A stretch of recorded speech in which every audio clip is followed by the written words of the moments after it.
নমস্কার বন্ধুরা, বাছাই করা গল্পগাথা বা সঙ্গীতা অডিও বুক চ্যানেলের নতুন একটি পর্বে আপনাদের স্বাগত জানাই।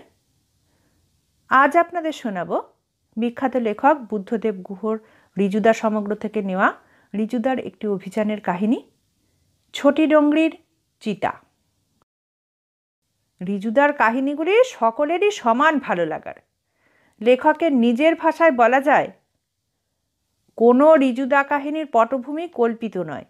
পূর্ব আফ্রিকা থেকে ভারত মহাসাগরের সেশেলস আইল্যান্ডস বা মণিপুর, মিয়ানমার বা আন্দামান আইল্যান্ডস বা ভারতের নানা প্রান্তের সব বনভূমিতে আমি নিজে ঘুরে আসার পরই ঋজুদা কাহিনী লিখতে বসেছি তোমাদের জন্যে।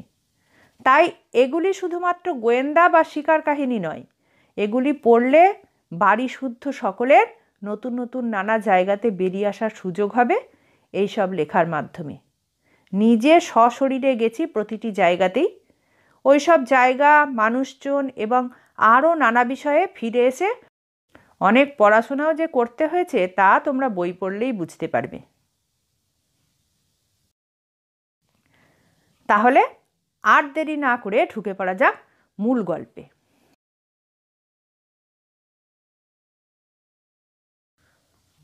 সূর্য ডোবার দেরি আছে তখনও ঘণ্টাখানেক। আমরা একটা শাল গাছের দুদিকে বসে আছি। এমন কখনো আগে করিনি কোথাওই শিকারে গিয়ে।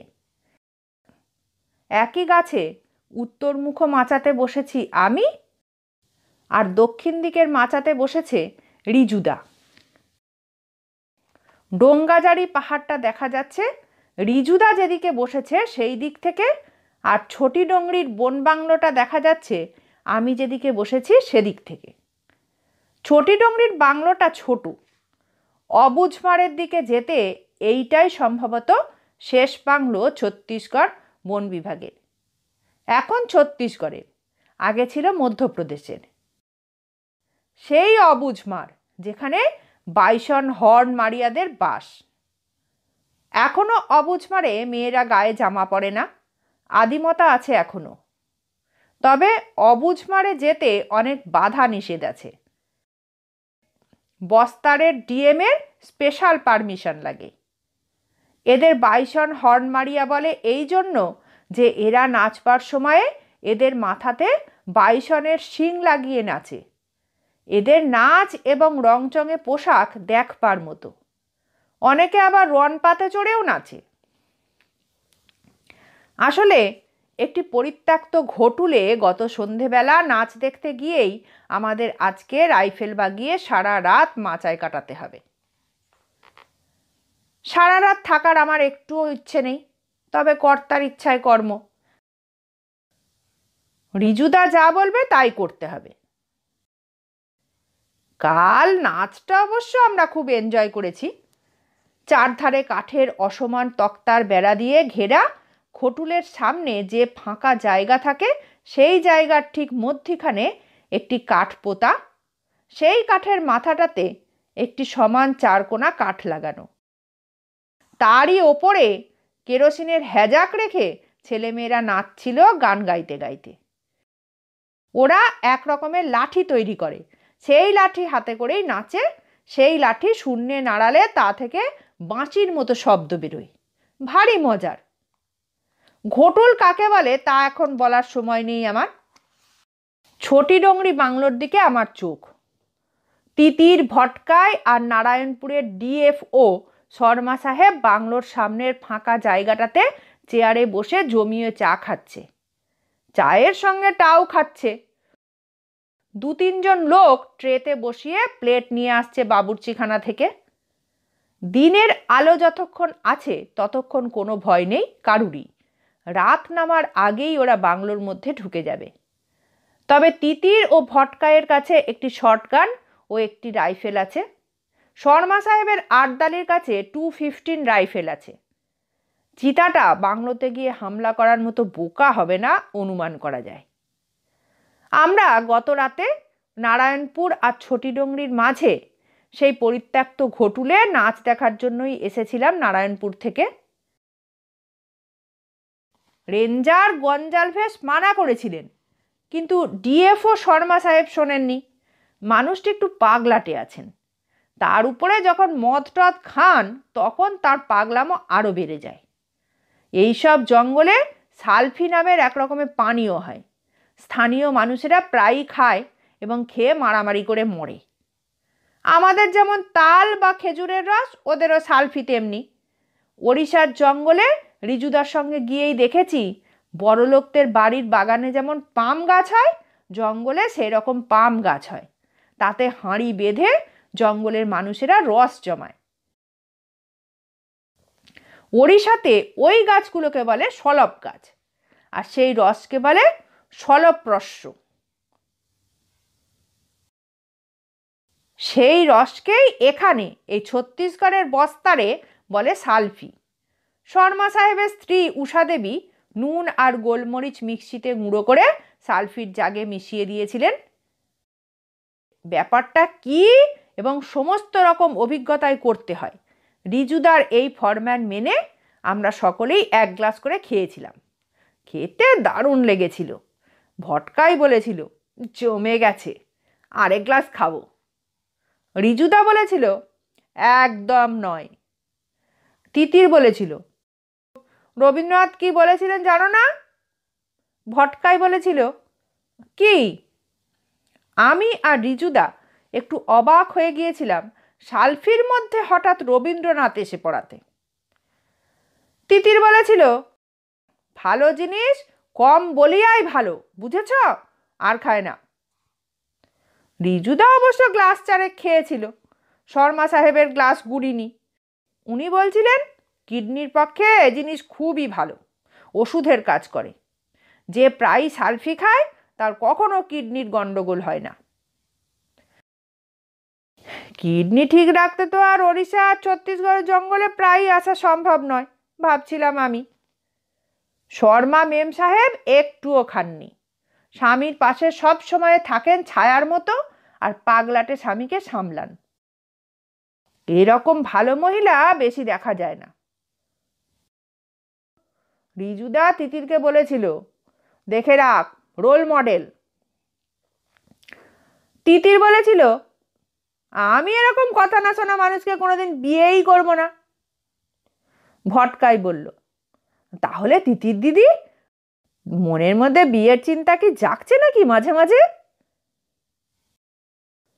বাজে কথা বলো না তো, তিতির বলেছিল। ভটকাই বলেছিল, ইক্কেরে না, অত চিন্তা করণের কাম নাই, তোমার বিয়া হইলে আমাকে দল ভাইঙ্গা যাইব গিয়া।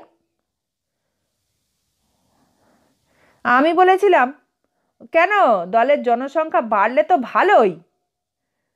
আর সংখ্যা বাড়াইয়া কাম নাই, অন্য জিপ বা গাড়ি লাগবো। রিজুদা সামনে, আমরা তিনজন পিছনে। এখন আমাগো টিম সব দিক দিয়া ইক্কেরে ঠিক হয়ে আছে। ছোটি ডোংরিটা একটা টিলা মতো। বাংলোর পেছনে ছোট একটা বস্তি আছে। যে ছেলেটার লাশ পড়ে আছে শাল গাছটার সামনে, তার বাড়ি ওই গ্রামে। ঘটুল এসে নাচতে গিয়েছিল। রিজুদা 500 টাকা বকশিস দিয়েছিল ওদের। নাচ শেষে সে যখন তার জড়ির সঙ্গে ফিরছিল গ্রামে আরও অনেকের সঙ্গে, পথে তার শুশু পাওয়ায় সে পথের পাশের একটি ঝোপের আড়ালে শুশু করছিল দাঁড়িয়েই। আর ঠিক সেই সময়েই চিতাটা পেছন থেকে এবং বাঁ দিক থেকে এক লাফে তার ঘাড় কামড়ে তাকে মাটিতে ফেলে দিয়ে তার প্রাণ বের করে তারপর ঘাড় কামড়ে টানতে টানতে নিয়ে জঙ্গলে অদৃশ্য হয়ে গিয়েছিল। সঙ্গীদের কারো কাছে বন্দুক ছিল না, এমনকি তীরধনুকও নয়। ছিল সেই বাঁশির মতো আওয়াজ করার নাচের লাঠি। রনপা টনপা ওসব ঘটুলেই রেখে এসেছিল। শুক্লপক্ষের সপ্তমী, আকাশে চাঁদ উঠেছিল। ওরা নাচের আগে ও পরে ভালো পরিমাণ সালফি খেয়েছিল, তাই পথ দিয়েও প্রায় নাচতে নাচতে এ ওর সঙ্গে খুনসুটি করতে করতে গ্রামের দিকে ফিরছিল। দূরের গ্রামে একটি চিতাবাঘ মাঝে মাঝে মানুষ ধরলেও ছোট ডোংরি গ্রাম থেকে একজনকেও ধরেনি। যতক্ষণ না বিপদ এসে নিজের দরজাতে টোকা মারে ততক্ষণ বিপদকে বিপদ বলে মনে করে না কেউই। ওরাও তাই স্বপ্নেও ভাবেনি যে দূরে অন্যদের গ্রামে অঘটন ঘটলেও সেই অঘটন তাদের গ্রামের মধ্যেও ঘটবে। যখন চিতাটা ছেলেটিকে ধরে তখন ওরা গ্রামের 500 গজের মধ্যে এসে গেছিল। নিরস্ত্র আতঙ্কিত ওরা চিৎকার চেঁচামেচি করে ছেলেটিকে উদ্ধার করতে না পেরে দৌড়ে গ্রামে এসে খবর দিয়েছিল। গ্রামের লোকেরা আলো, টাঙ্গি, তীরধনুক নিয়ে ছেলেটির লাশ খুঁজতে বেরিয়েছিল বটে, কিন্তু রক্তের চিহ্ন পেয়েও তার ছেঁড়াখোড়া গাঢ় লাল হলুদ জামা ও ধুতি, মালা টালা সব ছেঁড়াখোড়া অবস্থাতে বনের মধ্যে পড়ে থাকতে দেখেও ভয়ে আর বেশি দূর এগোয়নি। ভোর হবার সঙ্গে সঙ্গে সাইকেলে করে নারায়ণপুরের বন বাংলোতে এসে খবর দেয় ওরা। যা হবার তা তো হয়েই গিয়েছে। লোক দুটোকে ফেরত পাঠিয়ে ছোটিডোংরির বন বাংলোতে অপেক্ষা করতে বলে দিলেন ডেপুটি রেঞ্জার রায়বাবু। উনি হচ্ছেন মধ্যপ্রদেশের বাঙালি। শর্মা সাহেব তাকে কোনো এক হিন্দি ছবির ডায়ালগ নকল করে ডাকেন বাবু মশাই বলে। আমরা চান করে ব্রেকফাস্ট খেয়ে তৈরি হয়ে সকাল 9:30টার মধ্যে ছোটিডোংরিতে পৌঁছে গেলাম। রায়বাবু ওই লোকগুলোকে বলে দিয়েছিলেন যে আমরা দুপুরে ছোটিডোংরি বাংলোতেই লাঞ্চ করব। সেই মতো রান্নাবান্নার বন্দোবস্ত যেন করে বাংলোর চৌকিদার দুজন। চিতাটা ছেলেটাকে ওখানেই খেয়েছিল। ছেলে বলছি বটে, কিন্তু তার বয়স আমাদের থেকে বেশিই ছিল এবং অত্যন্ত হৃষ্টপুষ্ট চেহারা। পুরোটা খায়নি, তার বুক ও ঘাড় থেকে খেয়েছিল এবং একটি পায়ের মাংস উড়ু থেকে কাফ মাসল অবধি পুরোটাই খেয়েছিল। পেছনের একদিক খেয়েছিল। মুখের মধ্যে নাক আর চোখ দুটো এবং গালের মাংস খেয়েছিল। বিভৎস দেখাচ্ছিল সেই মৃতদেহ যখন আমরা তা আবিষ্কার করি ওই শালবনের ছায়াতে। আংশিক খাওয়ার পরে মৃতদেহটি বয়ে এখানে নিয়ে এসেছিল চিতাটা। এদিকে একটি ঝর্ণা মতো আছে, মানে নালা। সেই জলের পাশে কতগুলো পুটুস আর বেসরমের ঝোপের আড়ালে এমন করে লুকিয়ে রেখেছিল যাতে ওপর থেকে শকুনের বা জংলি দাঁড় কাকেদের চোখ তার উপরে না পড়ে। ছেলেটির বাবা ও দাদা তাকে নিয়ে গিয়ে কবরে দিতে চেয়েছিল। এমনিতে মৃতদেহ তারা দাহই করে, কিন্তু অপঘাতে মৃত্যু হলে কবর দেয়। কিন্তু ততক্ষণে ডিএফও শর্মা সাহেব তাঁর জিপ নিয়ে পৌঁছে গিয়েছিলেন ছোটিডোংরিতে। উনি বললেন বিলকুল নেই। চিতাটা যেহেতু পুরোটা খায়নি ছেলেটাকে এবং যত্ন করে লুকিয়ে রেখে গেছে জলের অদূরে, তার মানে সে রাত নামলেই খেতে আসবে।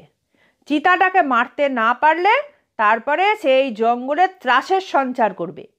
অবুঝমারে যাওয়ার পথও এখান দিয়েই।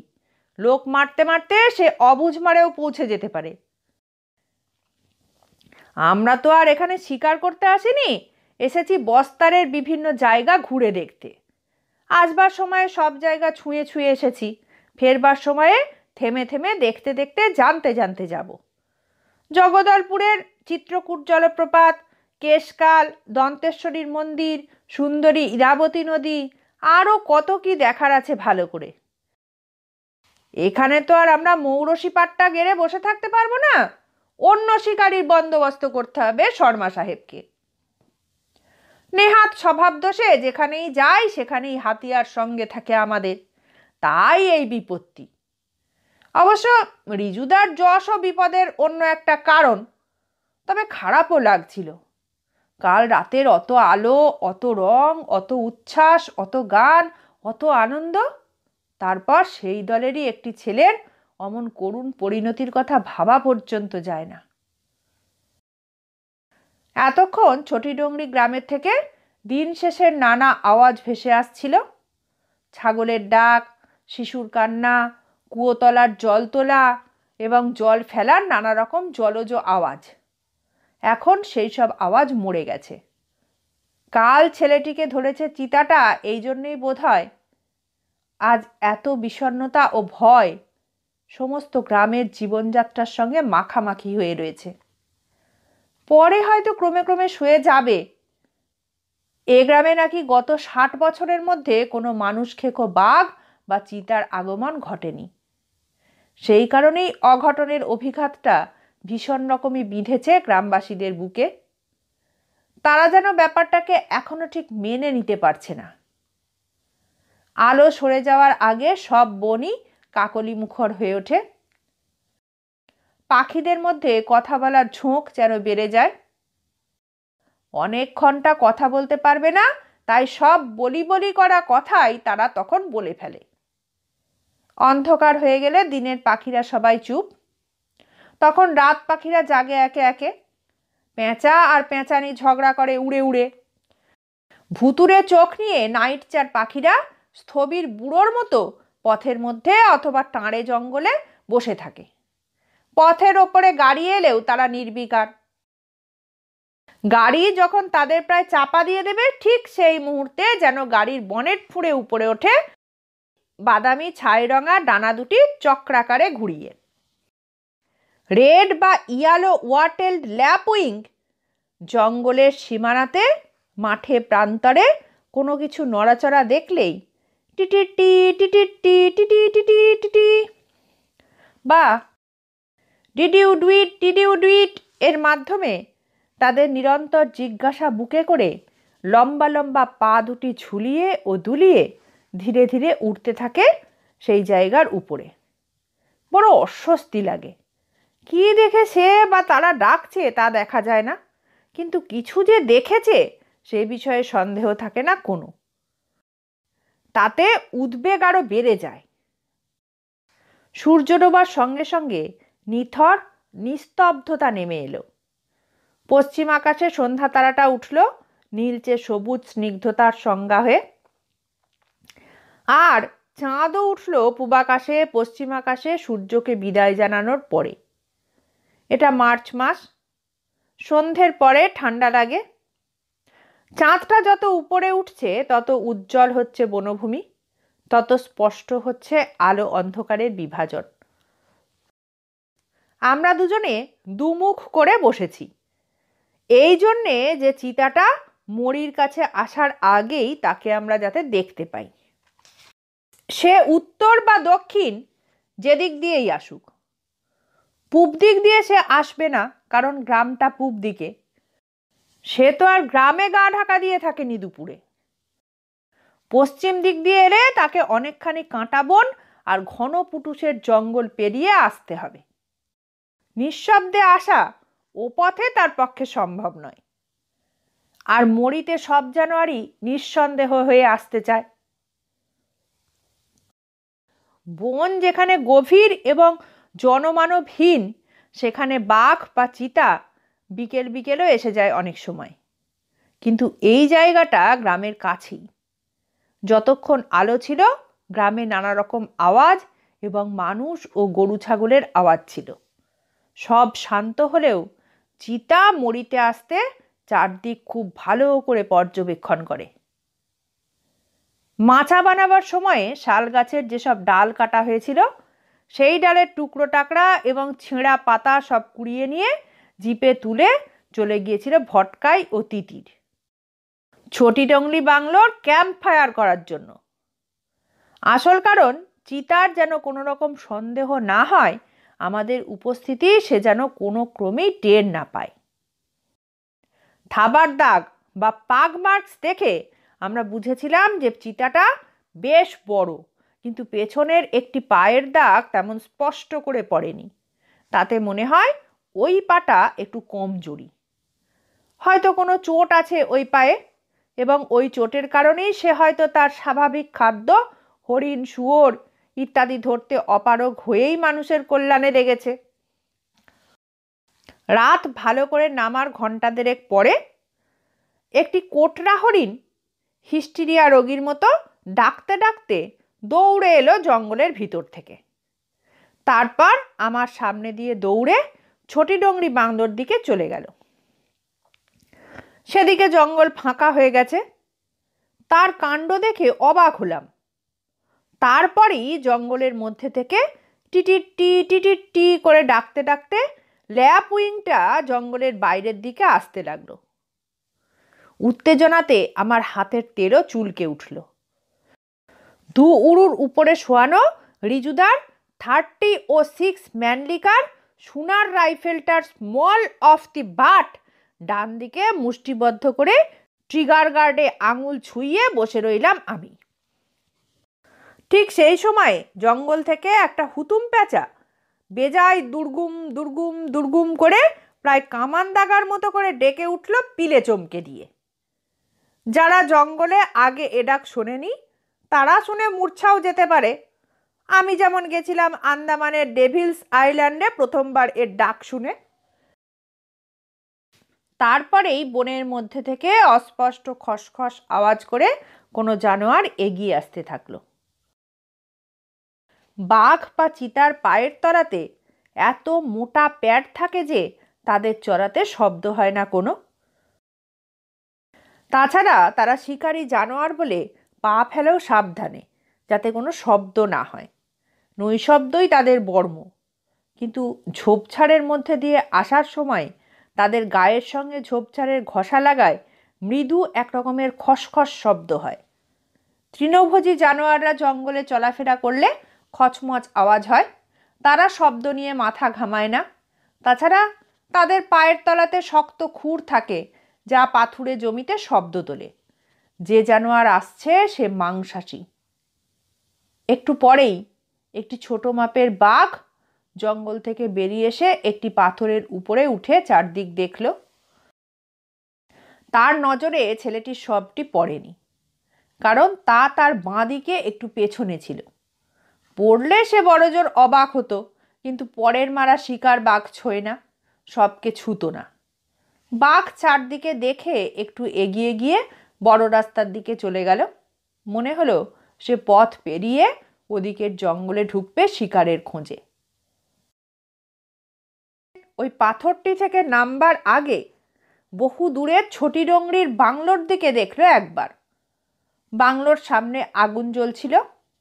হ্যাজাকটা জ্বলছিল বাংলোর বারান্দাতে। বাইরে কেউই ছিল না। বড় বাঘের এলাকাতে এক বা একাধিক চিতা থাকে, তাতে বড় বাঘ কিছু মনে করে না। কিন্তু এক বাঘের এলাকার মধ্যে অন্য বাঘের প্রবেশ নিষেধ। বাঘ তাদের শরীরের একটি গ্ল্যান্ড থেকে ফেরোমন গাছে বা পাথরে ছড়িয়ে দিয়ে তাদের এলাকা চিহ্নিত করে রাখে। সেই গন্ধ বা দুর্গন্ধই বলে দেয় যে ওটি কোনো বড় বাঘের এলাকা। ওর মধ্যে অন্য বড় মদ্দা বাঘ ঢুকলে যুদ্ধ অনিবার্য। এখন চাঁদের আলো আরো জোর হয়েছে। পরিষ্কার দেখা যাচ্ছে চারপাশ, যদিও আলো এমন জোর নয় যে রাইফেল দিয়ে তার ব্যাক সাইড ও ফ্রন্ট সাইড দেখে নির্ভুল নিশানা নেওয়া যায়। তবে এই আলোতে শটগান দিয়ে স্বচ্ছন্দে গুলি করা যায় নির্ভুলভাবে। জঙ্গলের ভিতর থেকে পিউ কাহা ডাকছে মাথার মধ্যে চমক তুলে তুলে। সাধেকিয়া সাহেবরা এই পাখিগুলোর নাম দিয়েছে ব্রেন ফিভার। মস্তিষ্কের জ্বরে আক্রান্ত না হলে এমন করে ডাকতে পারে না কেউ। তার সঙ্গে পাল্লা দিচ্ছে একটা পাগলা কোকিল। বসন্ত চলে যাব করলেও তার যাবার কোনো লক্ষণই নেই। প্রত্যেক জঙ্গলেই এমন একটি দুটি পাগলা কোকিল থাকে। তারা গ্রীষ্মে ও বর্ষাতেও গলার শিরা ফাটিয়ে ডেকে চলে। ফুল ফুটুক আর নাই ফুটুক, তাদের সব সময়ই বসন্ত। ঘড়িতে দেখলাম রাত প্রায় 8:30। আমার ঘড়িতে রেডিয়াম নেই, কিন্তু ডায়ালটা সাদা বলে চাঁদের আলোতে পরিষ্কার দেখতে পেলাম ঘড়ি। সেই সময়ে বনের মধ্যে থেকে আরেকটা কোটরা ডেকে উঠল হঠাৎ। ডেকে উঠেই চুপ করে গেল। কেউ কি তার শ্বাসরোধ করল? তারপরে আবার পিউ কাহা আর কোকিলের ডাক। কিছুক্ষণ পরে আমার মনে হলো একটা ছায়া যেন সরে গেল নিঃশব্দে আমার ডান দিকে একটা বড় শিমুলের পায়ের কাছে। শিমুল গাছের গুঁড়িতে অনেকগুলো ভাগ থাকে। মনে হলো সেই ছায়াটা সেই ভাগের কোনো একটা ভাগের মধ্যে ঢুকে আড়াল নিল। উৎকর্ণ হয়ে আমি সেদিকে চেয়ে বসে রইলাম। রিজুদা বলেই দিয়েছিল যে চিতাটাকে দেখতে পেলে এবং রেঞ্জের মধ্যে পেলে গুলি করবি, যদি ভাইটাল জায়গাতে না লাগে নাই লাগলো। পরে সেই আহত চিতাকে খুঁজে বের করে মারা যাবে। চিতাটি মানুষ খেকো বলেই কোনো ঝুঁকি নেওয়া চলবে না, তাই একে পালাতে দেওয়া চলবে না। যে আগে দেখতে পাবে, মানে যার দিক থেকে সে বেরোবে আড়াল ছেড়ে, সেই গুলি করবে। রুদ্ধ নিঃশ্বাসে রাইফেলের স্মল অব দি বাটে ডান হাতে তর্জনী ছুঁইয়ে বসে আছি। বেশ কিছুক্ষণ পরে ছায়াটাকে আরেকবার নড়তে দেখা গেল। চিতাটা শিমুল গাছের গুঁড়ির আড়াল থেকে চারদিক ভালো করে দেখল। তারপরে খুব সাবধানে হামাগুড়ি দিয়ে ছেলেটি যে জায়গাতে শুয়ে আছে সেদিকে এগোতে লাগলো। নালার শব্দটা এতক্ষণ খেয়াল করিনি। হঠাৎই যেন জলের কুলকুলানি স্পষ্ট হলো।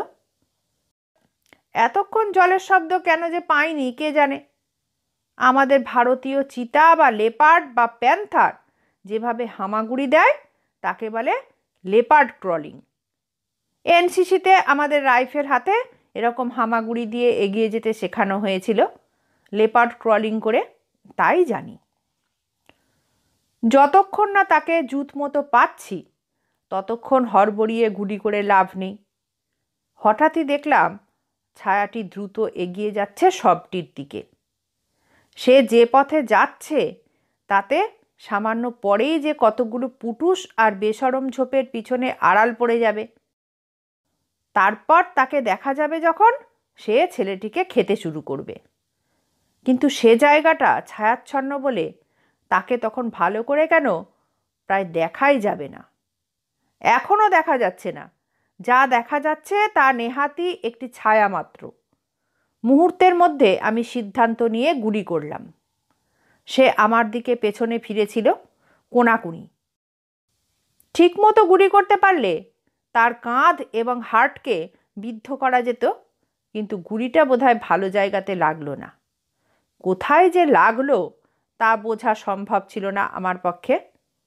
তবে গুলি হওয়ার সঙ্গে সঙ্গে সে এক লাফ মারল সোজা উপরে। আমি সজাগ থাকলে সেই অবস্থাতেও শূন্যে তার গায়ে আরেকটি গুলি করতে পারতাম, কিন্তু উত্তেজনাতে তা করতে পারলাম না।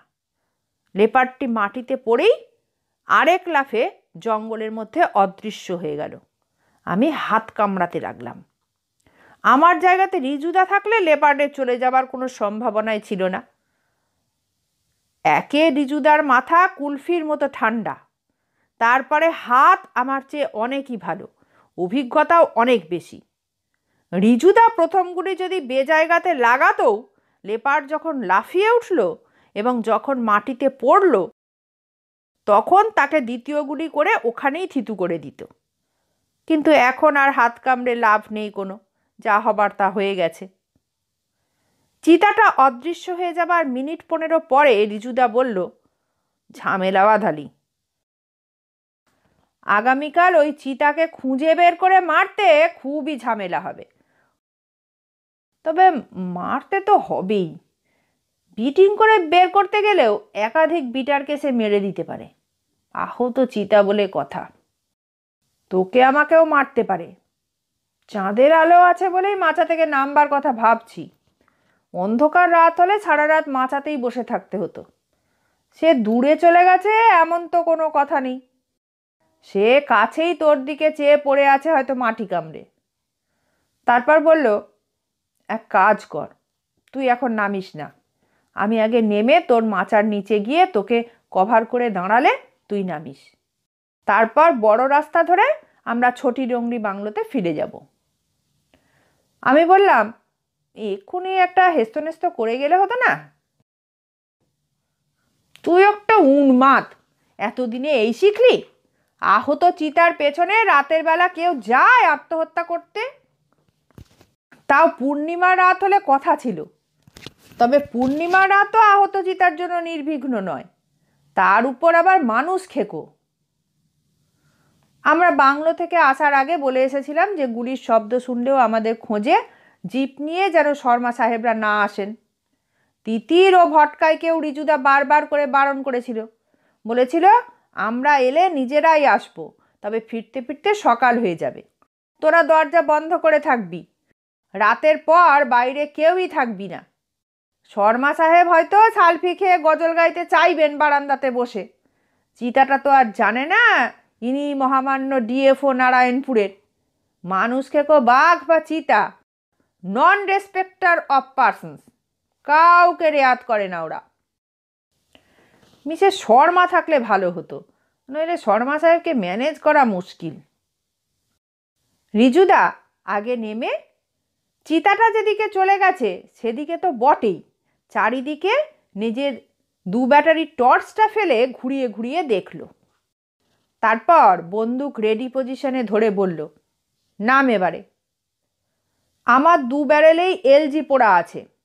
চিতা লাফ দিয়ে ঘাড়ে পড়তে পড়তেও ট্রিগার টেনে দিতে পারলে তার দফা রফা হয়ে যাবে। এই সময়ে সঙ্গে একটা 5 ব্যাটারির টর্চ থাকলে কাজে লাগতো। যদিও চাঁদের আলোতে টর্চের আলোর জোর থাকতো না, তবে চাঁদের আলোয় সব দিকে কম বেশি দেখা যাচ্ছে। দেখা গেলে কি হবে, পুটুস আর বেসরমের ঝোপের মধ্যে তো আর দেখা যায় না, আর চিতা হয়তো তাদেরই কোনোটার মধ্যে লুকিয়ে আছে। আমি নামলে রিজুদা আরও একবার পিছনে ফিরে দেখে, দুপাশে দেখে, ঝোপঝাড় এড়িয়ে ফাঁকা জায়গা দিয়ে চাঁদের আলোতে শুনশান নির্জন কাঁচা লাল ধুলোর বড় রাস্তাটার দিকে এগোতে লাগলো। কিছুটা দূর গিয়েই আমরা দাঁড়িয়ে পড়ে পেছনে ও দুপাশে দেখছিলাম। তারপর বড় রাস্তাতে পৌঁছে রিজুদা বলল, এই বেসরমের ঝোপগুলো যেখানে থাকে তার নিচে কয়লা পাওয়া যায়। তাই? হ্যাঁ, ভূতত্ত্ববিদেরা তাই বলেন। বস্তার জেলাতে নানা রকম খনিজ পদার্থ আছে, যদিও এখানে কোনো খনন কার্য হয়নি এখনো পর্যন্ত। যখন হবে তখন নানা রকম ধাতু ও আকর পাওয়া যাবে হয়তো। লোহা, ম্যাঙ্গানিজ, তামা, কয়লা, আরও কত কি। বস্তারে ডেভেলপমেন্ট সেরকম কিছুই হয়নি। খুবই গরিব জেলা এই বস্তার, কোনো কলকারখানাও নেই। শুধু ডোকরার কুটির শিল্প আছে কিছু। এদের তাঁত শিল্পও খুব উন্নত। কীরকম রংচঙে পোশাক পরে নাচছিল ওরা, দেখেছিস? ওদের সভ্য করে তোলা যায় না? আমি বললাম। রিজুদা হাসল, বলল, আমরা নিজেদের সভ্য বলে মনে করি, ওরা হয়তো আমাদের অসভ্য বলে মনে করে। ভেরিয়ার অ্যালুনের লেখা ভালো করে পড়লে এই তথাকথিত অসভ্য গন্দ বাইগামারিয়াদের কথা জানতে পারবি। এই সেদিন আমার হাতে একটি বই এসেছে, রামচন্দ্র গুহর লেখা স্যাভেজিং দি সিভিলাইজড। দারুণ বইটা, এখনো শেষ করতে পারিনি। রামচন্দ্র গুহকে? উনি একজন নামকরা নৃতত্ত্ববিদ। বইটা তোমার পড়া হলে আমাকে পড়তে দেবে? দেব, কিন্তু সময় মতো ফেরত দেবে। দেব। এতক্ষণ আসেনি, কিন্তু আমরা বড় রাস্তায় এসে উঠতেই একটা ইয়েলো ওয়াটেলড ফ্ল্যাপউইং চাঁদভাসী আকাশে নিঃশব্দে ভেসে এসে আমাদের মাথার উপরে উঠতে উঠতে ডাকতে লাগলো, টিটিটি টিটিটি টিটিটি। রিজুদা পথের উপরে দাঁড়িয়ে পড়ে আবার চারধারে ভালো করে দেখে নিল একবার, তারপর আবার এগোলো। আমার গা ছমছম করতে লাগলো। আমরা যখন ছোটি ডংরি বাংলোর কাছাকাছি পৌঁছে গেছি, তখন চৌকিদারের লাল রঙা কুকুরটা অসীম সাহসে ভর করে 2-3 বার আহ্লাদের সংক্ষিপ্ত ফুক ফুক ডাক ডেকে দৌড়ে এসে রিজুদাকে স্বাগত জানালো লেজ নাড়তে নাড়তে। এটি সব জায়গাতেই লক্ষ্য করেছি, যেমন করেছি নাগাল্যান্ডের বঙ্গ পোকপিতেও। কুকুরেরা রিজুদাকে খুবই পছন্দ করে। কি করে যেন 2 মিনিটের মধ্যে রিজুদা তাদের সঙ্গে দোস্তি করে ফেলে। কি ব্যাপার জিজ্ঞেস করলাম আমি। তারপর বললাম, চিতার ভয়ে কুকুরেরা সব জায়গাতেই সিঁটিয়ে থাকে, অথচ এই লালই সব জেনে শুনে মরবার জন্য উদমে এলো কেন রাতের বেলা? রিজুদা হেসে বলল, আমি কুকুরদের জন্য পকেটে করে বিস্কুট নিয়ে ঘুরি সবসময়, তাই জন্যে। বুঝলাম কথাটা সত্যি নয়, কোনো মন্ত্রগুপ্তি আছে রিজুদার। হয়তো আমাদের গলার স্বর পেয়ে থাকবেন ওরা। আমরা বাংলোর হাতায় ঢোকার আগেই দরজা খুলে শর্মা সাহেবের সঙ্গে তিতির এবং ভটকাই বেরিয়ে এলো। ভটকাইয়ের হাতে রিজুদার নতুন .315 রাইফেলটা, ইন্ডিয়ান অর্ডিন্যান্স ফ্যাক্টরির। কি হলো রিজু কাকা, গুলির শব্দ পেলাম যে? তিতির জিজ্ঞেস করল। রিজুদা বলল, রুদ্র আহত করেছে চিতাটাকে, কাল খুঁজে বার করে মারতে হবে। তারপর রিজুদা আমাকে বলল, ওদের ইনকুইজিটিভনেস মেটাতে কি ঘটনা ঘটেছিল বলো রুদ্র, নইলে ওদের ঘুম হবে না রাতে। ইতিমধ্যে শর্মা সাহেব বললেন, आप लोगों के लिए खाना बनाया ভটকাই বাবু ने। ভটকাই আবার বাবু হলো কবে? রিজুদা বলল। ভটকাই গলা নামিয়ে বলল, বাইরের লোকের সামনে বেইজ্জত করো না। ও বাবা, তাহলে তো তুই বাবুই। क्या खाना बना বলিয়ে ভটকাই বাবু।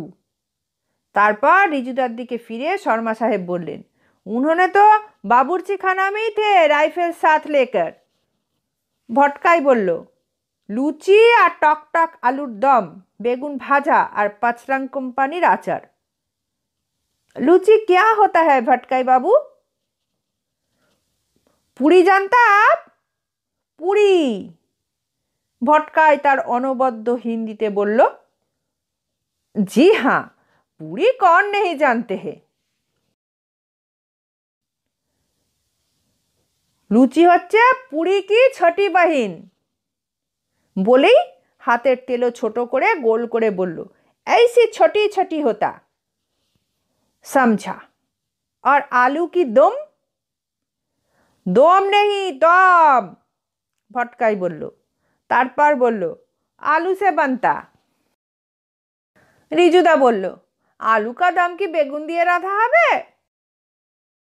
কাল दोपहर में मैं आप लोगों की রিকামচ खिलाएगा। রিকামচ? वो क्या चीज है?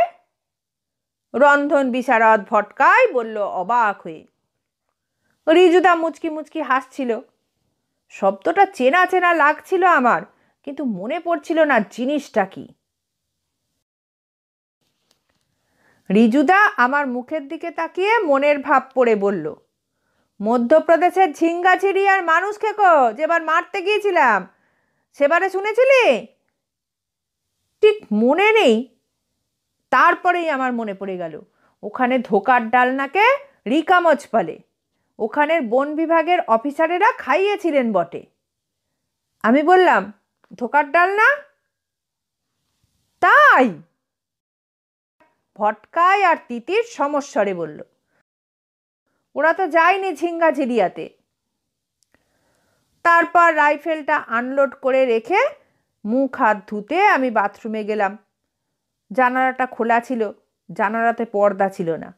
দূরের জঙ্গল ও প্রান্তর দেখা যাচ্ছিল শুক্লপক্ষের চাঁদের আলোতে। আমি ভাবছিলাম, ছেলেটা সবটা পড়ে আছে অর্ধভুক্ত অবস্থায়। চিতাটাও কোথায় আছে কে জানে। গুলিটা তার পেটেই লাগলো কি? পেটে লাগলে তো খুবই যন্ত্রণাও হচ্ছে, রক্তপাতও হচ্ছে। সারা রাত রক্তক্ষরণ হবার ফলে সকালে সে কি মারা যাবে? আমরা যখন তার রক্তের দাগ অনুসরণ করে তার কাছে গিয়ে পৌঁছব, তখন কি সে মরণ কামড় দেবে আমাকে? লাফিয়ে উঠে টুঁটি চেপে ধরবে আমার তার তীক্ষ্ণ দাঁত দিয়ে? ভাবছিলাম, মানুষ যতক্ষণ বেঁচে থাকে সে মানুষই থাকে, তার একটা নাম থাকে, সে নামে প্রিয়জনে প্রেম ভরে তাকে ডাকে। সে কারো ছেলে, কারো ভাই, কারো বন্ধু, এই তখন তার পরিচয়। কিন্তু ওই ছেলেটির মতো মরে গেলে তখন তার নাম হয়ে যায় তখন মৃতদেহ, ডেড বডি, লাশ, অথবা শিকারের পরিভাষায় কিল বা মরি। কি আশ্চর্য না? মানুষের মতো এত তাড়াতাড়ি ভোলার ক্ষমতা বোধহয় অন্য কোনো প্রাণীরই নেই। মানুষের মতো স্বার্থপরও বোধহয় আর নেই। রাতে খেতে বসে রিজুদা বলল, তাড়াতাড়ি শুয়ে পড়, কাল আলো ফোটার সঙ্গে সঙ্গেই চিতাটাকে খুঁজতে বেরোবো আমরা।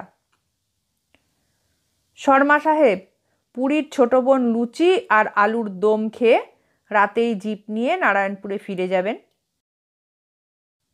আগামীকাল জগদলপুরের কনজারভেটর সাহেবের সঙ্গে তাঁর মিটিং আছে। ভোরে ভোরে নারায়ণপুর থেকে বেরিয়ে পড়তে হবে তাঁকে। ভয়ের কিছু নেই। মানুষ খেকো চিতাটা কোথায়, মানে কোন দিকে আছে তা আমরা জানি। উনি যাবেন উল্টো দিকে। তাছাড়া হেডলাইট জ্বালানো জিপকে সব জানোয়ারই এড়িয়ে চলে, সে মানুষ খেকোই হোক আর যাই হোক। তাছাড়া সঙ্গে তার আর্মড বডিগার্ড থাকবে, ড্রাইভার তো থাকবেই। তবে এসব অঞ্চলে ভারতের অনেক বনাঞ্চলেরই মতো নানা রকম আতঙ্কবাদীদের সন্ত্রাস আছে। তারা মানুষ খেকো চিতার চেয়ে অনেক বেশি ভয়াবহ। আর এই সব আতঙ্কবাদীদের লক্ষ্য সরকারি অফিসারেরাই। বন বিভাগের অফিসারেরা তো অবশ্যই। শর্মা সাহেব খেয়ে দিয়ে উঠে আরও 2 গ্লাস সালফি খেয়ে দোস্ত দোস্ত না রাহা, প্যার প্যার না রাহা গাইতে গাইতে রিজুদার এবং আমাদের সকলের কাছে বিদায় নিয়ে গিয়ে জিপে উঠলেন। ওর জিপ নারায়ণপুরের দিকে চলে গেলে তিতির বলল, সব অত্যাচার সহ্য হয়, কিন্তু যে মানুষের গলাতে সুর নেই তার গান শোনা অসহ্য। ভটকাই বলল, গান কি বলছো তিতির? বলো মেশিন গান, যে গানে অনন্ত গুলি একটার পর একটা বেরিয়েই যাচ্ছে। শ্রোতারা যে গুলিতে গানে গানে একেবারে ঝাঁঝরা হয়ে যাচ্ছে, সেই বোধও নেই গায়কের। একটা দুটো বেসুরো গান তবু সহ্য হয়, ঘন্টার পর ঘন্টা এরকম বেসুরো গান সহ্য করা মহামানবের পক্ষে সম্ভব, আমাদের মতো সামান্য মানুষের পক্ষে অসম্ভব। রিজুদা বলল, সব রকম বিপদই ফেস করতে হয়।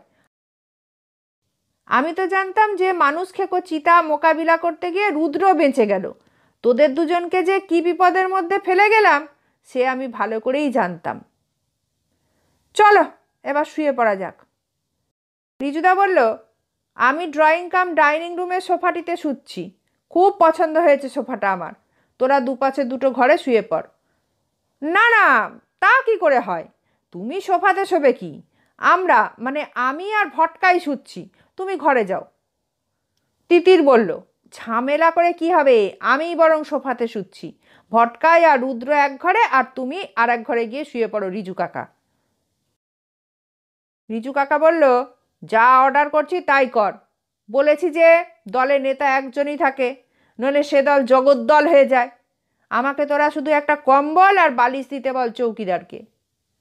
কেন, আমার ঘরেই তো আছে, ডবল বেড খাট তো। তারপর বলল, তুমি তো আমার পাশেই শুতে পারতে রিজু কাকা।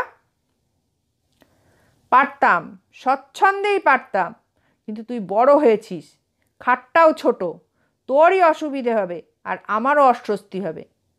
সারা পৃথিবী যে নিয়ম মানে সেই নিয়মই মানা ভালো। কি নিয়ম? অন্য অনেক রকম অনিয়মিত করছি সারা দিন রাত আমরা।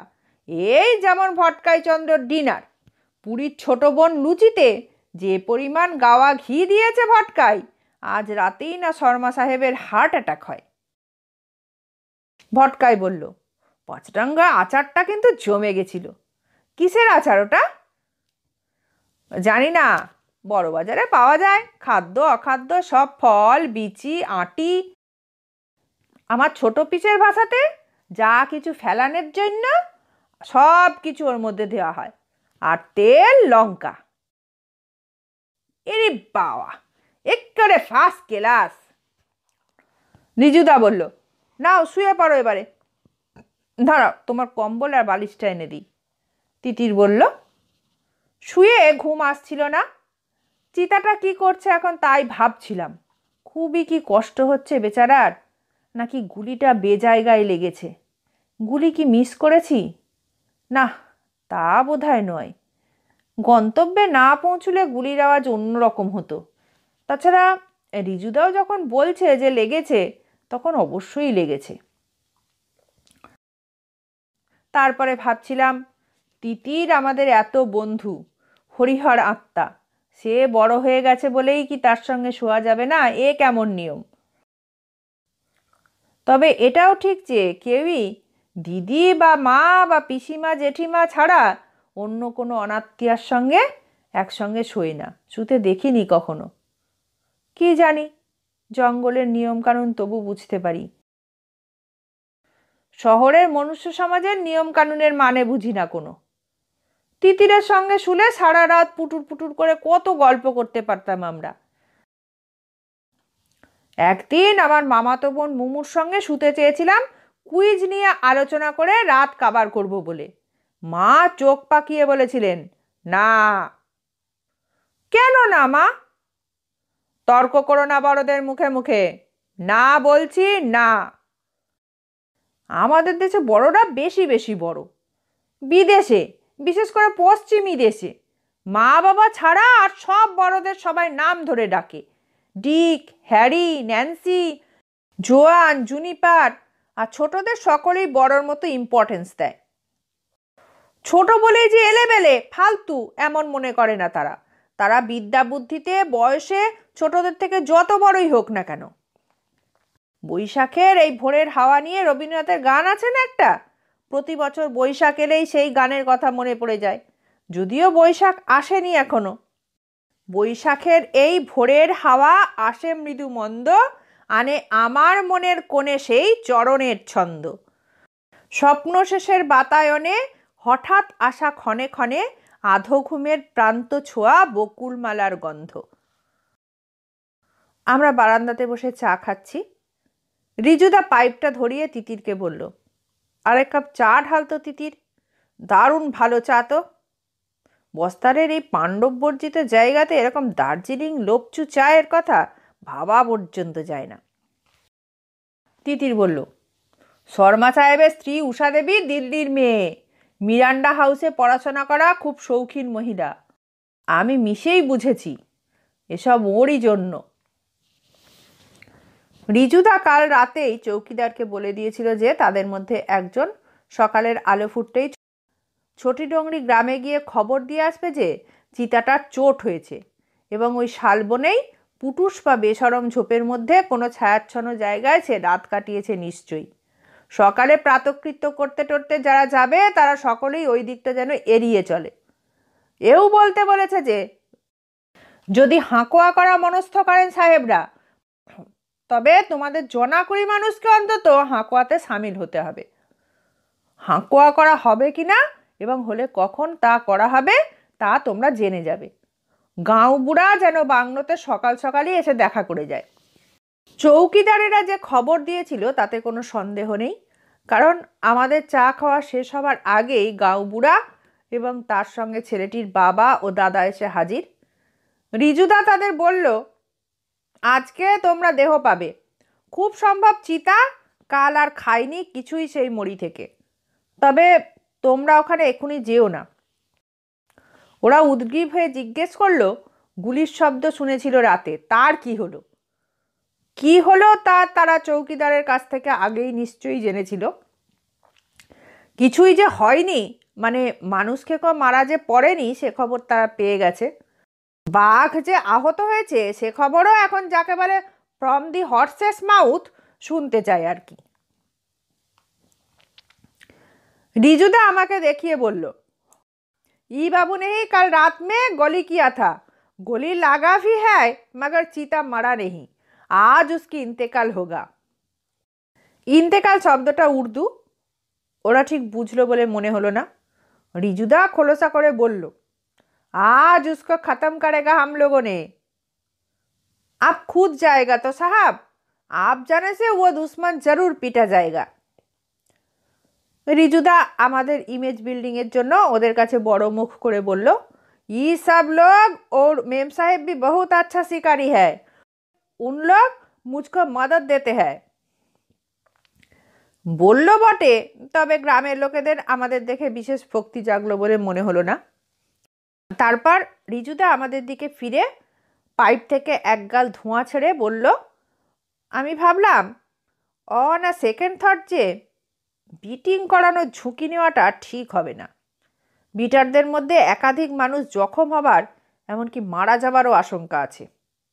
একজন তো মরেইছে, অন্যদেরও মরতে দেওয়াটা ঠিক হবে না। আমরা 4 জনই যথেষ্ট। তারপর বলল, আরও ঠিক করেছি যে সকালেই ব্রেকফাস্ট করে যাব না আমরা। ভটকা এর দিকে ফিরে বলল, তুই ব্রেকফাস্ট কাম লাঞ্চ ব্রাঞ্চ অর্গানাইজ কর কিচেনে গিয়ে। আমরা 10:30 নাগাদ সারাদিনের মতো তৈরি হয়ে বেরিয়ে পড়ব, যাতে প্রয়োজনে সূর্য ডোবা অবধি জঙ্গলে থাকতে পারি। চিতাটা কত দূর গেছে আর তার চোট কতখানি মারাত্মক হয়েছে তা তো জানি না আমরা, তবে .30-06 রাইফেলের মার শরীর এফোর ওফোর যদি হয়ে গিয়ে থাকে তবে মরবে সে নিশ্চয়ই। তবে কতক্ষণ পরে সেই হচ্ছে কথা। আমি চাই একটু দেরি করে যেতে, যাতে আরও রক্তপাত হয়, আরও দুর্বল হয়ে পড়ে যাতে। সে যত দুর্বল হবে ততই আমাদের মঙ্গল এবং সুবিধা তাকে শেষ করার। তিতির বলল, হাও আনকাইন্ড না! কোথায় জানোয়ারকে তাড়াতাড়ি শেষ করে তার যন্ত্রণা থেকে মুক্তি দেব আমরা, না আমাদের সুবিধার জন্য তার কষ্ট আরও বাড়াচ্ছি। রিজুদা বলল, কি করা যাবে? চিতাটা যে মানুষ খেকো এবং ডেসপ্যারেট, এ ব্যাপারে আমি কোনো রিস্ক নিতে চাই না। আজই এবং যত তাড়াতাড়ি সম্ভব এই নাটকের শেষ দেখতে চাই আমি। তবে আমরা খুবই ভাগ্যবান যে জঙ্গলে এসে মানুষ মারার 24 ঘন্টার মধ্যেই তার সঙ্গে যোগাযোগ ঘটে গেল আমাদের।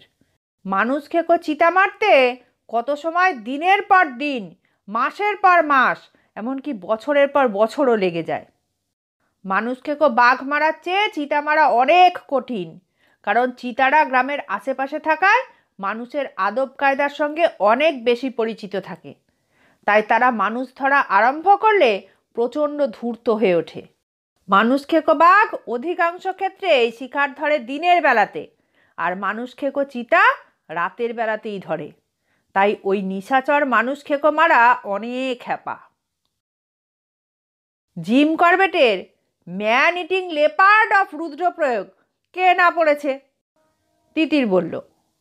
তারপর বলল, তোমাকে ভুগিয়েছিল সবচেয়ে বেশি কোন চিতা, মানে কতদিন ভুগিয়েছিল? পান্নার চিতা, সে প্রায় 1.5 বছর। তবে আমি তো একসঙ্গে 1.5 বছর সময় দিতে পারিনি। এসেছি, ফিরে গেছি, আবার এসেছি। তার দৌরাত্ম্য তো সমানেই ছিল।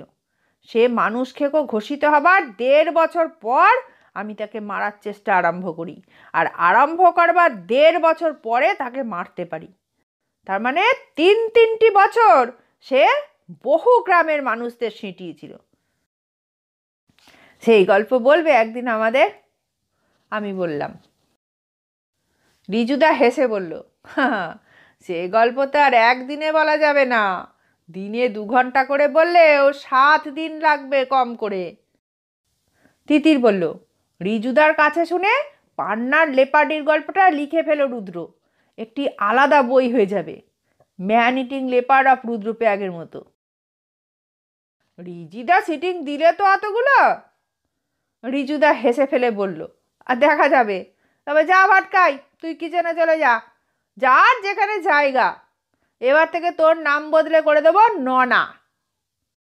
ননা কেন? এত নাম থাকতে ননা কেন? ওড়িশাতে সব খাবারের দোকানের মালিকদেরই ননা বলে। কেন বলে তা আমি জানি না। তুই তো আর শিকারি বা অ্যাডভেঞ্চারাস নোস। এখন তো খাওয়া দাওয়ার ব্যাপারেই তোর বেশি উৎসাহ দেখি, তাই তোর নাম ননা। নিজের পায়ে নিজেই কুড়ুল মারলি।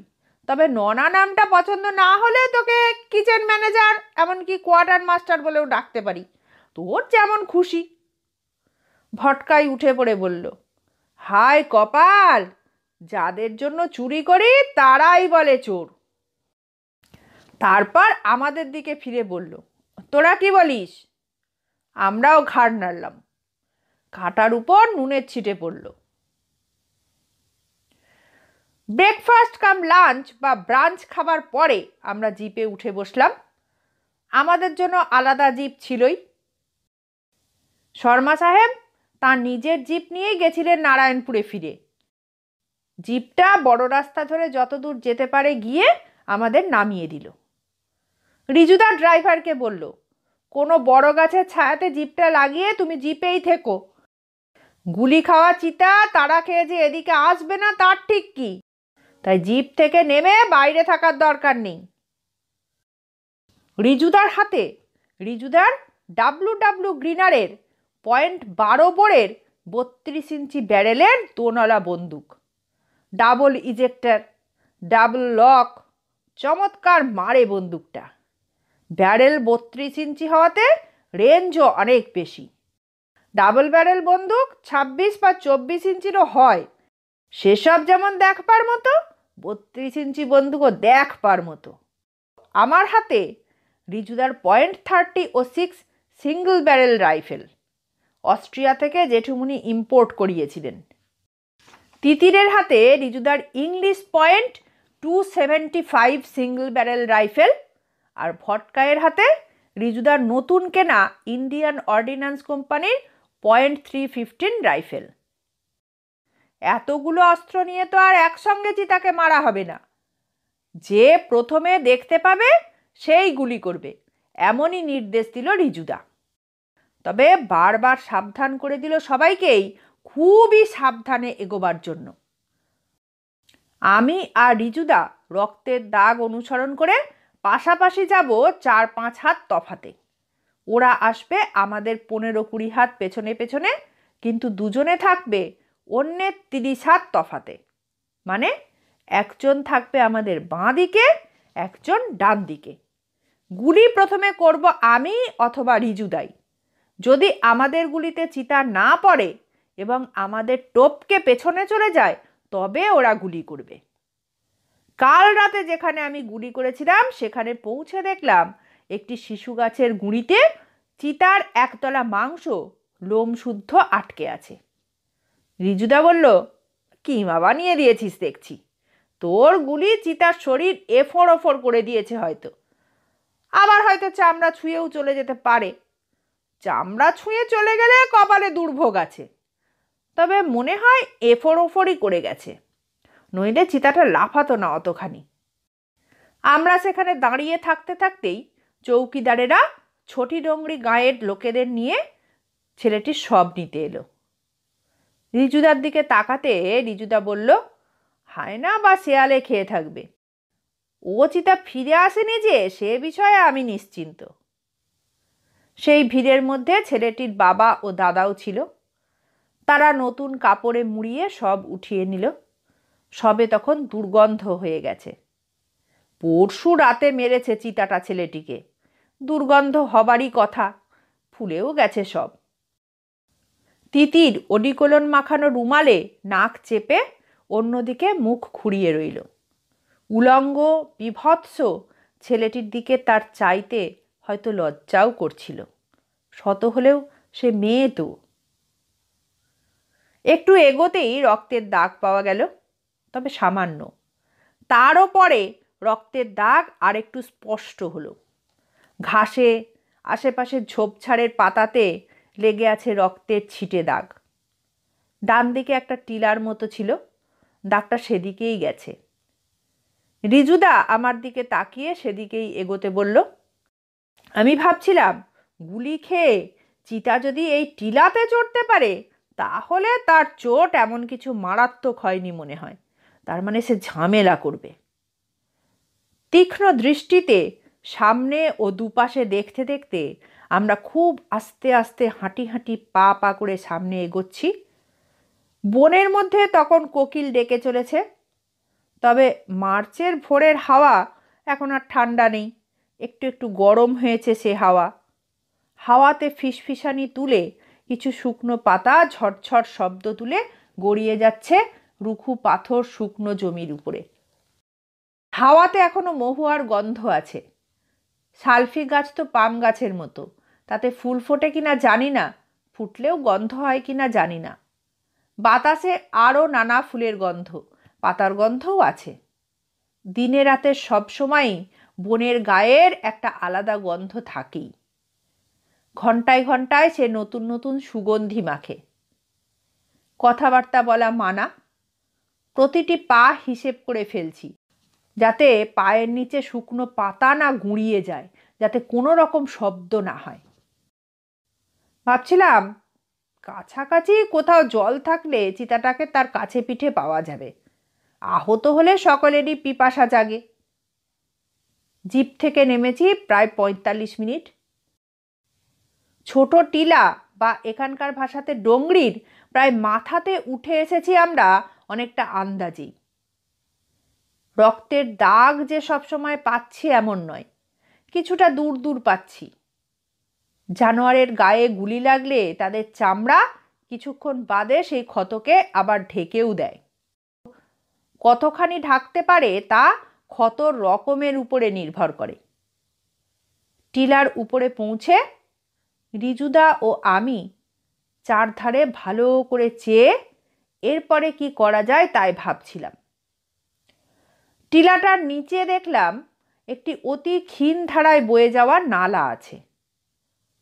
তার জল অতি সামান্য, তবু তৃষ্ণা মেটানোর জন্য যথেষ্ট। তাছাড়া নালার দুপাশে বড় গাছ তো আছেই, ঝোপঝাড়ও বেশি, হয়তো জল যাবার জন্যই। ওই জলের পাশের ছায়াচ্ছন্ন জমিতে চিতাটার লুকিয়ে থাকাটা আশ্চর্য নয়।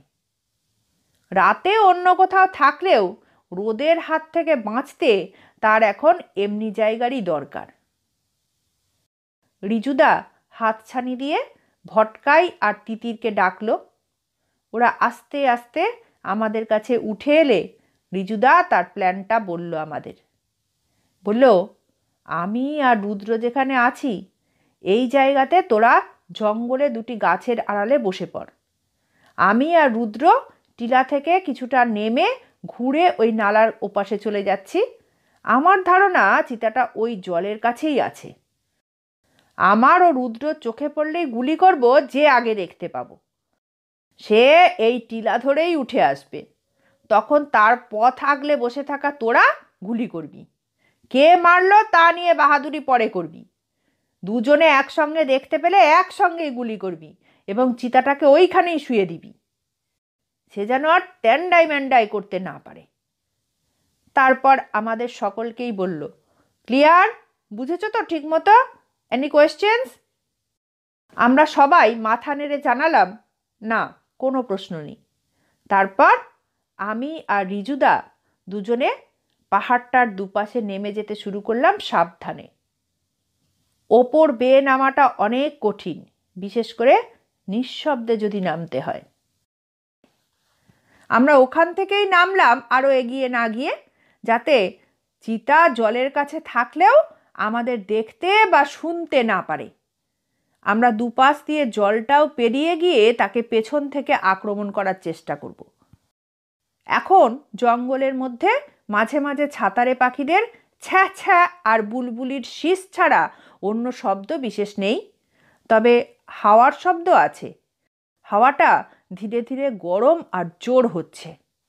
বস্তারের এই অঞ্চলে এপ্রিলের শুরু থেকেই লুয়ের মতো হাওয়া বইতে শুরু করে। সূর্যটাও গরম হচ্ছে ক্রমশ। মাথার টুপিটা নামিয়ে নিলাম ডান দিকে কাত করে।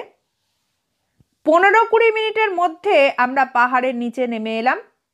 তারপর আরও ২-৩০০ গজ জঙ্গলে গিয়ে নদীটা পেরোলাম।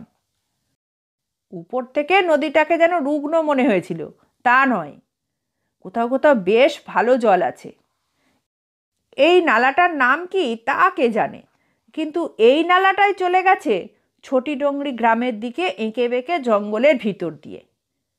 নালাটা পেরোতে গিয়ে আমার বাটা কোম্পানির হাঁটার জুতো জোড়া ভিজে গেল। জিন্সের ট্রাউজারের নিচটাও ভিজল। তবে গরমের মধ্যে কাপড় আর রাবারের জুতো ও জিন্স ভিজে যাওয়াতে আরামই লাগছিল। তাছাড়া চলতে ফিরতে শব্দও কম হবে। নদীটা পেরিয়ে আরও ৫০ গজ গিয়ে তারপরে ঘুরে নদীর দিকে আসতে লাগলাম। রিজুদা কি করলো জানি না। রিজুদাকে দেখতে তো পাচ্ছিলাম না, সেও আমাকে দেখতে পাচ্ছিল না। নদীর দিকে আস্তে আস্তে এগোতে লাগলাম। এদিকেও শালবন, পায়ের কাছে শালচারার জঙ্গল, মধ্যে মধ্যে অন্য গাছও আছে, বিজা, ধ, অর্জুন, খয়ের, মহুয়া ইত্যাদি। এবারে নদীর খুব কাছে চলে এসেছি। যত কম সময়ে কথাটা বলা গেল, কাজটা তত কম সময়ে হলো না। অতটুকু আসতে 15 থেকে 20 মিনিট লাগলো। নদীর খুব কাছে চলে এসেছি এমন সময় হঠাৎ একটা মাছরাঙা নদীর দিক থেকে এবং জঙ্গলের গভীর থেকে চিৎকার করে ডাকতে ডাকতে আমাকে একেবারে চমকে দিয়ে বাইরে এলো। সঙ্গে সঙ্গে একদল ছাতারে, ইংরাজিতে যাদের বলে ব্যাবলার, সমস্বরে ছ্যাহ ছ্যাহ করে ডেকে উঠল। মুহূর্তের জন্য আমি দাঁড়িয়ে পড়ে আবার খুব সাবধানে রাইফেল রেডি পজিশনে ধরে এক পা করে এগোতে লাগলাম নদীর দিকে, ছায়াচ্ছন্নতার দিকে। নদীর বালি দেখা যাচ্ছে এখন। নদী মানে পাহাড়ি জায়গায় যাকে বলে নালা, হিমালয়ে ঝোড়া। আরও 10-15 পা যাবার পরে নির্জন নদীর ছায়াচ্ছন্ন বালিতে যখন পা দিয়ে দাঁড়িয়েছি, তখন হঠাৎই চোখে পড়ল সামনের একটা বিজা গাছে। গাছটার গুঁড়িতে রক্তের দাগ। সেই দাগ অনুসরণ করে দেখি গাছটার মোটা কাণ্ডেও রক্তের দাগ, আমার মাথার উচ্চতারও ওপরে। হতবাক হয়ে গিয়ে ব্যাপারটা কি হতে পারে ভাবছি, মুখটা গাছের আরও ওপরে তুলতেই দেখি চিতাটা দুটো মোটা ডালের সঙ্গমে শুয়ে আছে কোনাকুনি, তাকিয়ে আছে তার হলুদ কালো চোখে আমাদের দিকে। আমি রাইফেল তার দিকে তোলার আগেই সে ঝাঁপিয়ে পড়ল আমার উপরে। রিফ্লেক্স অ্যাকশানে আমিও গুলি করলাম সঙ্গে সঙ্গে, কিন্তু বাঘটা ততক্ষণে ঝাঁপিয়ে পড়তে আমার গুলি তার উড়ন্ত শরীরে তলপেটে লাগলো। ট্রিগার টানতে টানতেই আমি এক ঝটকাতে বাঁ দিকে সরে গেছিলাম, তবু তার দাঁত আমাকে না পেয়ে তার ছড়ানো ডান থাবা আমার বাঁ বাহুমূলে এসে পড়ল এবং সেই ধাক্কাতে আমি মাটিতে পড়ে গেলাম। বোল্ট টেনে গুলি রিলোড করতে যাওয়ার আগেই চিতাটা মাটিতে পড়ে ঘুরে দাঁড়ালো আমার দিকে, আমার হাত থেকে হাত চারেক দূরে, এবং পেছনের দু পায়ে ভর করে সে আমাকে চিবিয়ে শেষ করার জন্যে এবারে ঝাঁপিয়ে পড়বে আমার উপরে। মাটি থেকে উঠে পড়লেও রাইফেল রিলোড করার সময় আমি তখনও পাইনি। কয়েক মুহূর্তের ব্যবধানে পরপর দুটো গুলি হলো অদৃশ্য থেকে, এবং চিতাটা কাটা কলা গাছের মতো মাটিতে লুটিয়ে পড়ল। হতভম্ব আমি রাইফেল রিলোড করে চিতার ঘাড়ে নিশানা নিয়ে ট্রিগার গার্ডে আঙুল ছুঁয়ে রেখে দেখলাম রিজুদা একটা মোটা শাল গাছের আড়াল থেকে বেরিয়ে দাঁড়ালো। রিজুদা আমার প্রায় 50 গজ দূরে ছিল। তার অব্যর্থ লক্ষ্যে পরপর দুটি এলজি মারাতেই এ যাত্রা আমি প্রাণে বেঁচে গেলাম। তবে বাঁ বাহুমূলের ক্ষতটা ঠিক কী ধরনের হয়েছে তা নারায়ণপুরের ছোট হাসপাতালে না গেলে বোঝা যাবে না। গরম পড়ে গেছে, বেশি দেরি করলে নখের ক্ষততে গ্যাংগ্রিন হয়ে যেতে পারে, তাহলে হাত কেটে বাদও দিতে হতে পারে। রিজুদা এগিয়ে আসছিল আমার দিকে। আমার বাঁ হাতটা ভিজে গেল রক্তে, তারপর রক্ত বুকে ও পেটে গড়িয়ে পড়তে লাগলো। রিজুদা বলল, উঠে দাঁড়া, কি এমন হয়েছে কি? তুই যে গুলি করে কত যন্ত্রণা দিলি এত ঘন্টা, তা সে কি তার প্রতিশোধ নেবে না? আমি রাইফেলের বাটে ভর দিয়ে উঠে দাঁড়ালাম। রিজুদা বলল, চল এবারে বড় রাস্তার দিকে, লেপার্ড এখানেই পড়ে থাক। যাদের ছেলেকে সে খেয়েছিল তারা দেখুক এসে, আমরা সোজা নারায়ণপুরে যাব তোকে নিয়ে।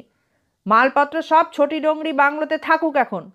শর্মা সাহেবের জিপ এসে চিতাকে আর সব মালপত্র নিয়ে যাবেক্ষণ। চিতাটাকে নারায়ণপুরে পিডাব্লিউডির বাংলোর হাতাতে স্ক্রিন করব। ভালো করে দেখতে হবে এত বড় লেপারটা মানুষ খেকো হয়ে গেল কেন। লেপারটা বিরাট বড়, আমি বললাম।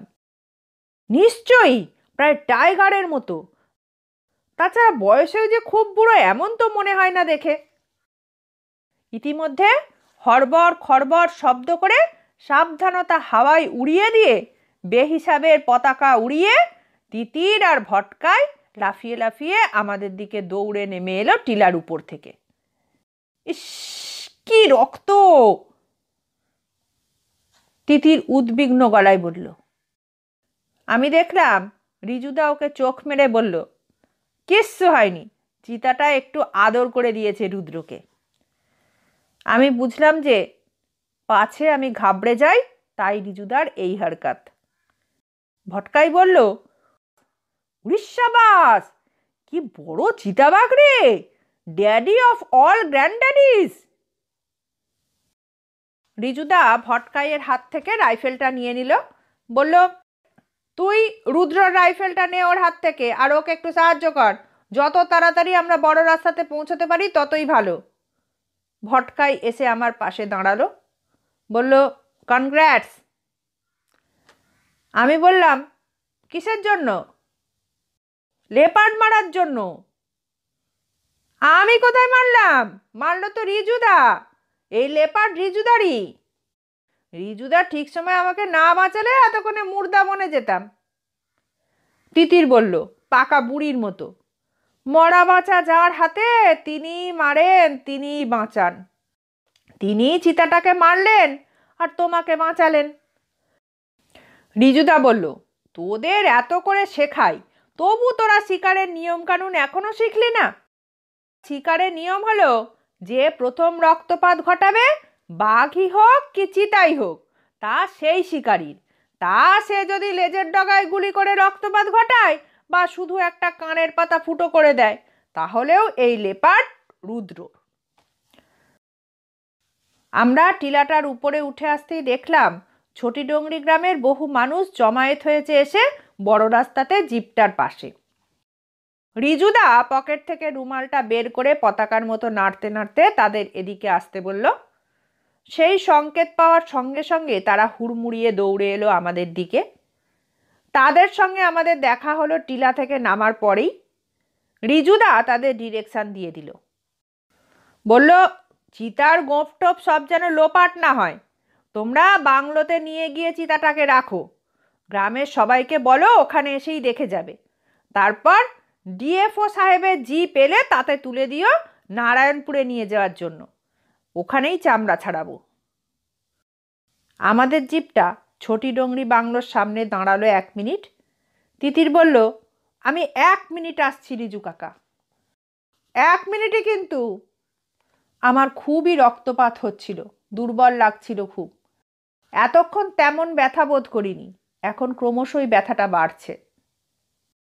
তিতির দৌড়ে ফিরে এলো ওর ক্যামেরাটা নিয়ে। রিজুদা অর্ডার দিল, যত জোরে পারো চালাও ড্রাইভার সাহেব, তাড়াতাড়ি নারায়ণপুরের হাসপাতালে পৌঁছতে হবে। সেখান থেকে ফোন করে দেবো শর্মা সাহেবকে। শর্মা সাহেবের সঙ্গে আমাদের পথেই দেখা হয়ে যাবে স্যার।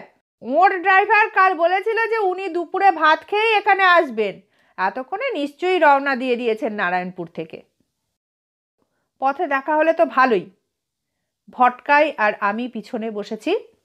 বলতে গেলে ভটকাইয়ের গায়ে হেলান দিয়েই বসেছি আমি। রিজুদা আর তিতির সামনে। বেচারি ভটকাইয়ের জামা কাপড় সব আমার রক্তে ভেসে যাচ্ছে। ভটকাই বলল, যাকগে, লোকের আমার উপর সহানুভূতি হবে, বলবে, ইস এত রক্ত, নিশ্চয়ই খুব লেগেছে আমারও। ওই যন্ত্রণার মধ্যেও ওর ফিচলেমি দেখে হেসে ফেললাম।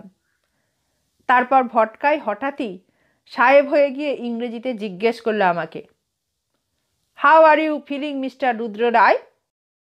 সাহেবরা ব্যথা লাগলেও কাঁদুনি গায় না। ওদের কাছ থেকে শেখার আছে অনেক কিছু। সহানুভূতি চায় না ওরা কথায় কথায়। তাই ভটকাইয়ের ইংরাজি প্রশ্নের জবাবে আমিও ইংরেজ মনে বললাম, ফাইন, থ্যাংক ইউ। হঠাৎই আমার মনে হলো মাথাটা যেন হালকা হয়ে আসছে, আমার জ্ঞান চলে যাচ্ছে আস্তে আস্তে। ভটকাই বলল, কি হলো রে রুদ্র? আমি জবাবে কিছু বলতে পারলাম না। চোখ বুজে এলো আমার। খুব পিপাসা পেতে লাগলো, কিন্তু সে কথাও বলতে পারলাম না কারো কি। শেষ হলো আজকের গল্প। গল্প ও গল্প পাঠ কেমন লাগলো কমেন্টের মাধ্যমে অবশ্যই জানাবেন। ভালো লাগলে লাইক করবেন আর চ্যানেলটিকে সাবস্ক্রাইব করে আমাদের সাথে থাকবেন। পরবর্তী গল্প নিয়ে খুব শিগগিরই ফিরে আসব। ততক্ষণ সবাই ভালো থাকবেন, সুস্থ থাকবেন, আনন্দে থাকবেন। নমস্কার।